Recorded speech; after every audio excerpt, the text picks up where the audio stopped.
တွေ့ဆုံးသာဖြစ်တဲ့သူလားတရားဟောတဲ့ငါဖေကကြမ်းတမ်းတဲ့လက်ဘဝကြီးရှိနေရတာလေတာဝန်တွေနဲ့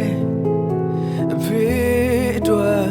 နာရမယ့်အချိန်မှသားနဲ့ထွက်ပြေးလာရတောင်းရင်မြင်တစ်ဖက်ကကြံခင်းတော်ရဲမှာနာချင်နေရအဖေရဲ့သချင်းတမ်းများ Christmas time မှာကြာနေခြင်းတော့ပါ Blessed အိတ်တွေမှာတခါသုံးတူလေးတွေအားသမသုံးတော့ဘူးသီလားမြေနေရာကိုပဲရွေးပြီးထိုင်တက်ခဲ့တာအဖေဒီမှာပါ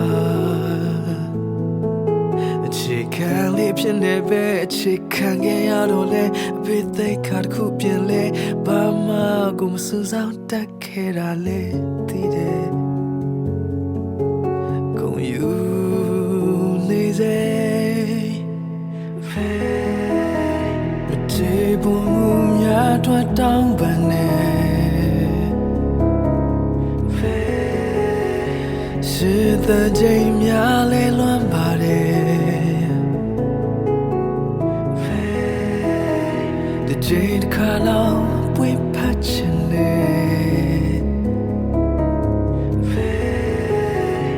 အိမ်ပြန်ချိန်ဆောလုံးပါတယ်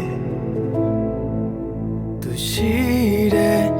တိုင်းလေးပဲမနေပဲအိမ်သားကိုမျက်နှာလွှဲအများထွက်ကိုပူရှိရှုခဲ့ရတာလေအမေငိုနေတဲ့ရောက်တရားအတင်းပြူချောက်သားလမောင်းမောကအဖေမျက်ရည်တွေကခုထိပူနွေးစေပါနာချင်ခံသွားအဖေရဲ့အုပ်ကူစားငါရဲ့အုပ်ကူဖြစ်ရင်သိကောင်းမှာငါညီလေးတွေကအဖေမရှိတော့မျက်နှာမရအမေလေးပဲလွမ်းနာချဆူတောင်းမှတော့ကိုနောင်တများနေတာရှင်သာနေရအခါမရှိနေတဲ့အဖေတပုံလေးကလွဲအိမ်မတွေ့တယ်မလားပဲအဲ့ဒါလောက်တော့စိတ်အလုံးချပြီးထွက်သွားတာလား